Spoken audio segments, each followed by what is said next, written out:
बोल गुली आत्या. हा अंतरा, मी इथं कारखान्याच्या मागच्या बाजूला आल्या. पड्डीशी ये आत्ता. होय, लई महत्वाचं काम आहे, ये लवकर.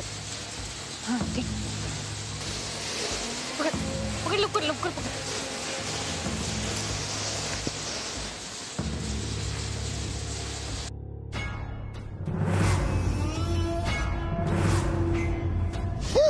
मी नाही काय केलं, काय अंतर आहे मी. अगं मग आधी सांगायचं नाहीस मी, घाबरले की मी किसती. तर काय साडी ओळखता येत नाही का तुला? बोल लवकर काय झालं ते. मला तुझ्या बरोबर कोणी बघितलं ना तर माझी वाट लागेल. मी बी काय गप्पा मारायला नाही आली तुझ्या बरोबर. बरे बघ, मी जी काय सांगते ना ते नीट कान देऊन ऐक. आता कारखान्यात यात्रेसाठी विशेष भंडारा बनवला जाईल. तुला फक्त योग काम करायचंय. ऋतिकला सांगून त्या भंडाऱ्यात केमिकल मिक्स करायचंय. काय? होय, लई चांगली संधी मिळाली आपल्याला. ती अजापात हातातनं जाऊन द्यायची नाही. एकदा का ह्यो भंडारा यात्रेत उधळला गेला की त्याच्या सोबत ईदा त्यांची आणि ह्या कारखान्याची आबरू बी कशी उधळली जाते का नाही की तू बघच.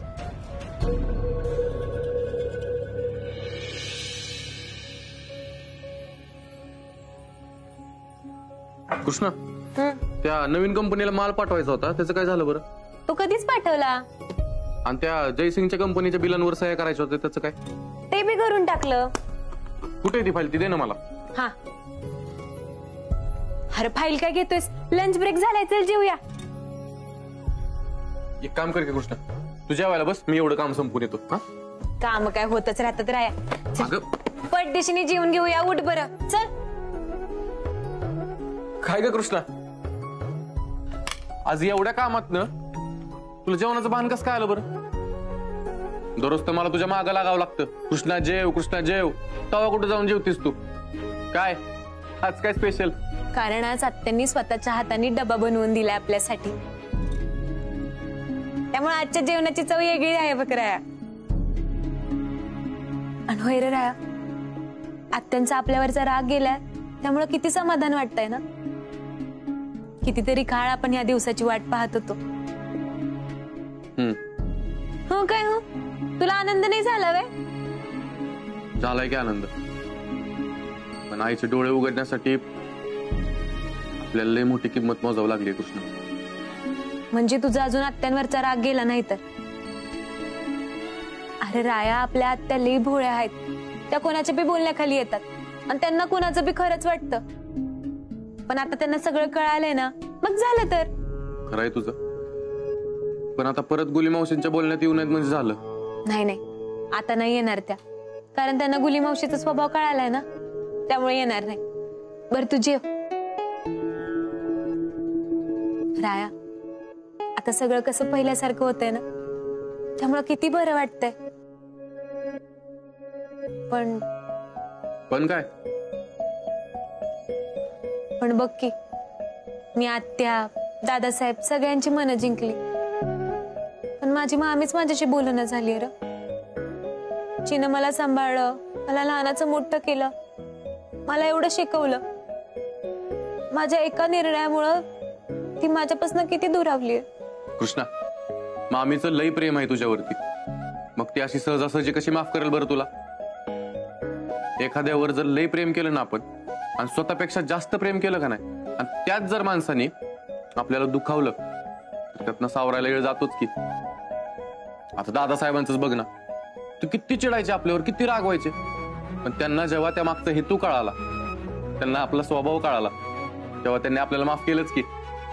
मग मामी मी तुला माफ करेल, मला खात्री आहे बघ. तू अजिबात काळजी करू नकोस. तू म्हणतोस तसं झालं ते चांगलंच होईल. राया, अरे मला तो पुरस्कार मिळाला होता ना, त्याच्या रकमेचा पण काहीच उपयोग केला नाही. अगं तुला कुणी अडवलंय तवा? तुझे पैसे आहेत, तुला जसे खर्च करायचे तसे कर बघ. अरे तसं नाही र, माझ्या शिक्षणामुळं, माझ्या कामामुळं मिळालेलं बक्षीस मी असंच कसं वाया घालू? आपण ना त्याच्या समाजासाठी उपयोग करूयात. नक्की काय करायचं म्हणतेस तू? कसला विचार केलायस का? हा, बघ ना, आपल्या गावात ना एक पण मोठी शाळा नाहीये, त्यामुळे मुलं एकने बाहेर जाऊन शिक्षण घेतात. पण मुलींचं तसं नाहीये र. आई वडील बाहेर पाठवायला नकारच देतात. त्यामुळे मला काय वाटतं, आपण कन्या विद्यालय सुरू केलं तर, म्हणजे बघ ना, मुली गावातल्या गावात राहून शिकतील आणि मुली शिकल्या की गावची बी प्रगती होईल. कृष्णा, एक नंबर कल्पना आहे बघ. आपण जरा बी वेळ न वाया घालवता लगेच कामाला लागू. काय ही सगळं खरं आहे, पण हे सगळं करण्याच्या अगोदर भाऊसाहेबांच्या कानावर घालायला लागेल ना. ती कुल घालणार.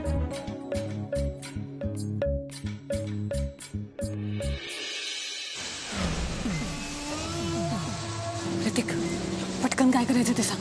नंतर रे बाटली ठेवू. पण या बाटलीचं काय करायचं ते सांग. अगं अंतरा, ही काय साधी सुधी पाणी प्यायची बॉटल नाही आहे, केमिकलची बॉटल आहे.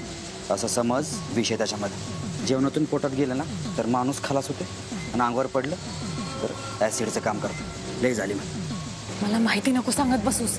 काय करायचे ते सांग. ऐक, हे केमिकल विनोबाच्या यात्रेत जाणाऱ्या भांड्यात मिक्स करायचं आणि एकदा का हा भंडारा उडाला ना की इथं त्यांची इज्जत, त्यांचा मान, त्यांचा सन्मान समजा उडून जाईल. त्यांचं जगणंच अवघड करून टाकतील आणि त्यांना गावातनं हकलून देतील. आपल्याला हेच तर हवंय. घाबरू नको. काम झालंच म्हणून समज. हे बघ अंतरा, तसं बी आता लंच टाईम झाला. कामगार सगळे जेवारी केले असते. रायकृष्ण पण ऑफिसमध्ये बसले असते. अंतरा हीच ती येळ आहे आणि कसल्या परिस्थितीत काम झालं पाहिजे. जातो मी जाते आता, पण तू नीट लक्ष ठेव. जर मी सापडले ना तर तुझं काही खरं नाही. अगं अंतरा, मी असताना काहीच काळजी करू नकोस. जातो. आता या इथे त्यांचं काही खरं नाही.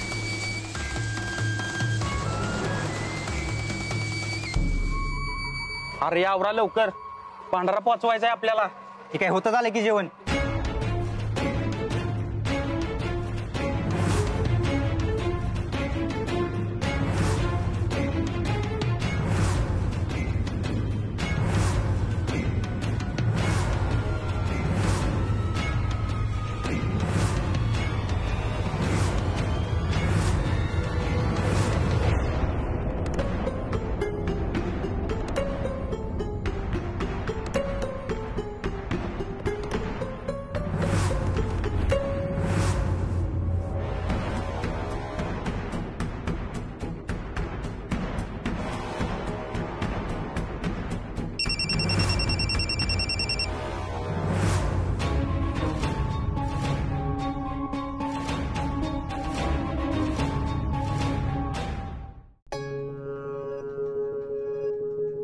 राय, कृष्णाला बोलवा.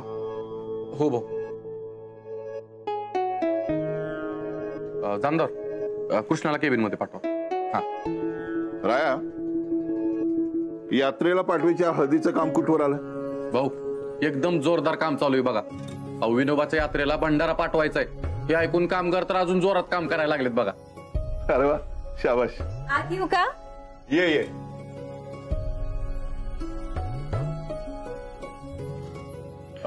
कृष्णा, आपण यात्रेसाठी जी हळद पाठवतोय ती सवलतीच्या दरात पाठवतोय, म्हणजे अर्ध्या किमतीत पाठवतोय. तेव्हा बिल बनवताना ते लक्षात ठेवायचं. हो भाऊसाहेब, बिल तयार आहेत. फक्त भंडाऱ्याची ऑर्डर पूर्ण झाली की ते देता येतील. अरे वा वा वा, म्हणजे जवळजवळ सगळं काम झालंच म्हणायचं. तुम्ही दोघं बरोबर असले ना तर किती पण मोठी ऑर्डर मिळाली ना तरी आम्हाला चिंता राहत नाही बघा. काय बरं राय, हळदीच्या दर्जात कमतरता राहता कामा नये. आणि दुसरी गोष्ट, हळद वेळेत पोहोचली पाहिजे. कसं आहे ना, लोकांच्या भावनांचा प्रश्न आहे. भाऊसाहेब, तुम्ही काळजी करू नका. आपली हळद वेळेत पोहोचेल आणि तिचा दर्जा पण आहे तसा राहील. तुम्ही फक्त ते विश्वास ठेवा. शाबाश. चला मग लागा कामाला पटापट. तू सांग. अरे काय झालं राया, काय विचारायचंय का? हो, बोलायचं होतं, पण मला नाही, कृष्णाला बोलायचं होतं. काय कृष्णा? भाऊसाहेब, ते तुम्हाला एक सांगायचं होतं. नाही का, मला मुंबईला तो पुरस्कार मिळाला होता. त्या रकमेतनं ना मला गावासाठी काहीतरी करायचं होतं. खूप दिवसापासून मनात इच्छा होती, पण नेमकं काय करायचं हे कळत नव्हतं. मग शेवटी आम्ही दोघांनी मिळून हा विचार केला की आपण आपण गावात एक स्वतंत्र कन्या विद्यालय सुरू केलं तर? नाही म्हणजे बघा ना, मुलींना गावातल्या गावात शिक्षण घेता येईल, शहरात जायची गरज भासणार नाही. किती सुंदर कल्पना आहे. म्हणजे बघा यानं काय होणार आहे माहितीये का, फक्त आपल्या गावातल्या मुली नाही शिकणार तर आजूबाजूच्या गावातल्या मुली पण शिकणार आणि गावागावात कृष्णासारख्या मुली तयार होणार. बघ कृष्णा, मी म्हणलं होतं का नाही, भाऊसाहेबांना ही कल्पना एकदम भारी वाटणार बघ. मग तूच का नाही विचारलंस? भाऊ मी सांगणारच होतो, पण तेवढ्यात कृष्णाने सांगितलं तुम्हाला. बरं आलं ध्यानात. बरं राय, मला एक सांगा, आता शाळा बांधायची म्हणजे आपल्याला जागा खूप मोठी लागणार. तुम्ही बघितली का जागा? नाही भाऊसाहेब, अजून जागा तर नाही बघितली, पण म्हणलं एकदा तुमच्या कानावर घालावं. जर तुमचा होकार असेल तर आम्ही लगेच जागा बघायला चालू करतो. नका बघू जागा. अहो, आमच्याकडे एक जागा आहे, आम्ही तुम्हाला दोघांना ती दाखवतो.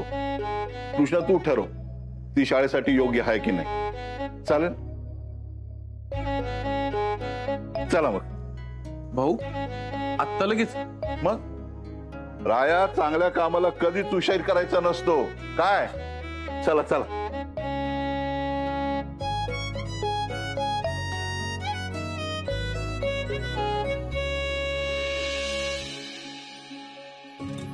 हरीश, एकावर एक व्यवस्थित गोण्या ठेव रे. हा ठेव पलीकडे तिकडं.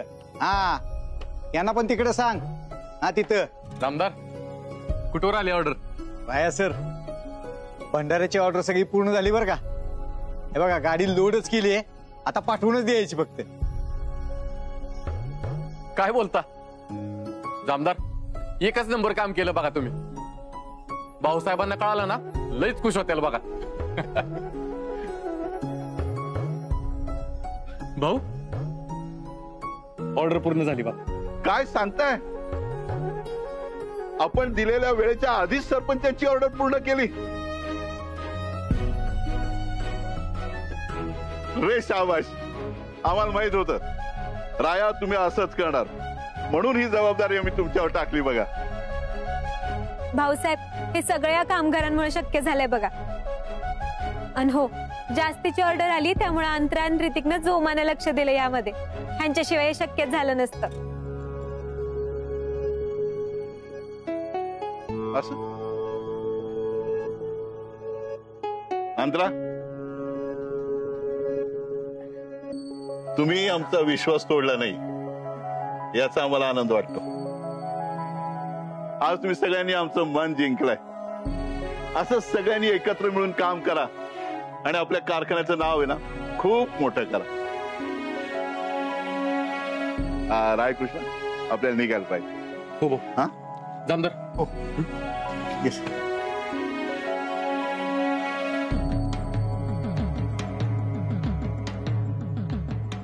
अंतरा, काय म्हणत होती? वेळेआधी ऑर्डर कंप्लीट केली ना, त्यामुळे कौतुक करत होते सगळ्यांचं. बरं, ते सगळं जाऊ दे. आपलं महत्वाचं काम केलंस ना तू? जरा हळू बोल ना, कोणी ऐकलं ना तर वाट लागेल. झालंय का? अंतरा, लय मोठं काम केलंस बघ तू आज. कामगाराचं कौतुक करत होतीस ना? हो. आता यात्रेच्या दिवशी इथं त्यांच्या नावाने गावभर कौतुक करत फिरतील.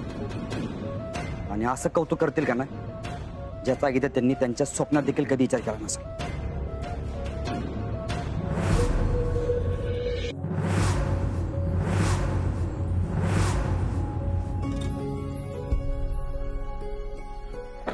या.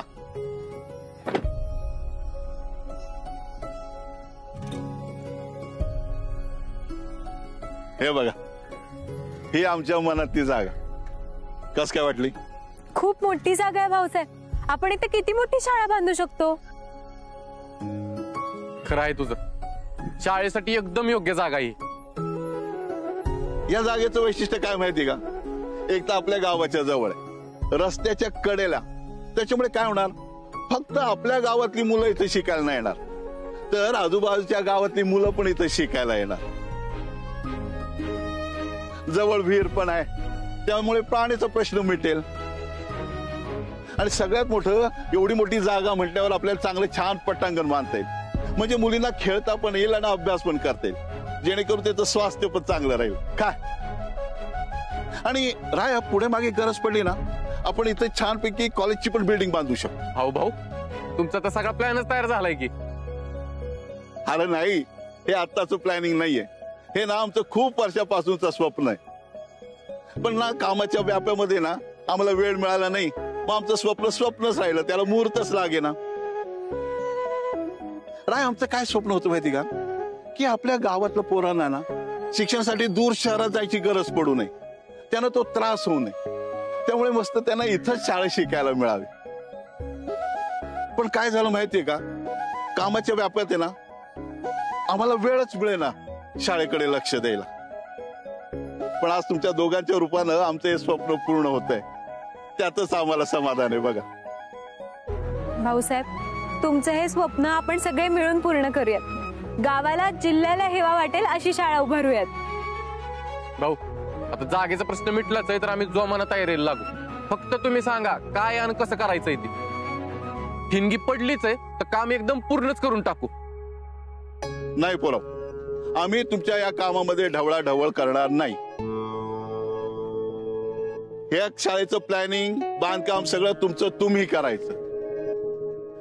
काय आपल्यापेक्षा जास्त शाळेबद्दलची माहिती कृष्णाला आहे, तिच्यावर ही जबाबदारी टाक.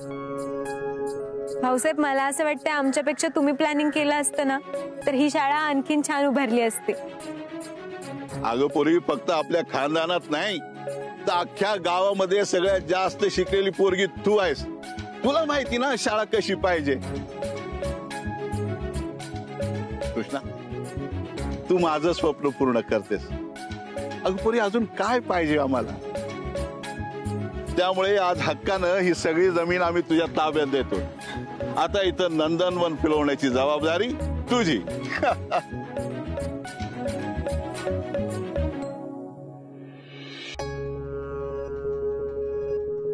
ऐक,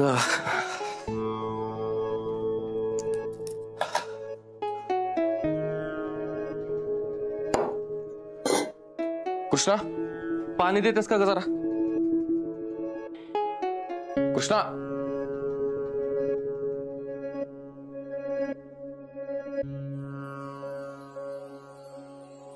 कृष्णा, बोल ना. अगं कुठं हरवलीस. काय नाही. अरे भाऊसाहेब मगाशी जे काय बोलले ना त्याचाच विचार करत होते. त्यांनी माझ्यावर लई मोठी जबाबदारी टाकली, मान मला ती पूर्ण करून दाखवायची आहे. ती कशी पूर्ण करता येईल ना याचाच विचार करत होते. अगं मी सांगतो ना, तू एकदम उत्तम रीतीने पूर्ण करणार बघ. आणि तुला एखादी जबाबदारी दिली आणि ती पूर्ण झाली नाही, असं कधी झालंय का. मला फक्त झोकून देऊन काम करायला जमतं. बाकी आता ही जबाबदारी व्यवस्थित पार पडल नाही पडल हे मला माहित नाही. पण राया, मला यावेळी लई भारी वाटतंय र. म्हणजे बघ ना सगळं कसं जुळून आले. मला बक्षिसाची रक्कम मिळणं, माझ्या मनात कन्या विद्यालय सुरू करण्याचा विचार येणं आणि भाऊंच्या मनात तशीच इच्छा असणं, आणि सगळ्यात महत्वाचं म्हणजे कन्या विद्यालय सुरू करण्याची जबाबदारी भाऊसाहेबांनी मला देणं. मला लई भारी वाटतंय. अगं कृष्णा, तूच भारी आहेस म्हणलं सगळंच भारी होणार की. बरं चला, उद्याच्या भूमिपूजनाच्या तयारीला लागलं पाहिजे आपल्याला. हा, आणि असं बी कारखान्यातलं व्याप लय कमी झालाय आपला. हो ना, अंतरामुळे आपलं बरंच काम सोपं झालंय.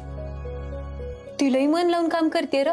आता बघ ना, त्या भंडाऱ्याच्या हळदीचं ऑर्डरचं काम तीच बघते. माझ्यासाठी हे लई मोठं सरप्राईज होतं. अगं सरप्राईज अजून मिळालं नाहीये तुला. मी उद्या लय भारी सरप्राईज प्लॅन केलं तुझ्यासाठी. सरप्राईज? कसलं सरप्राईज सांग ना. आता ते जर तुला सांगितलं तर सरप्राईज कसं राहील बरं. हा, काहीतरीच असते तुझं, सांग ना. अजिबात सांगणार नाही. उद्या कळेलच की तुझं तुला. राया सांग की र. अजिबात सांगणार नाही. बरे काम कर, तुझं तू ओळख. राया. कृष्णा, हे बघ कृष्णा, काय बी झालं तरी मी सरप्राईज काय सांगणार नाही. उद्या तुझं तुला कळेलच जाईल. हा, काय रे तुझं काहीतरीच असते.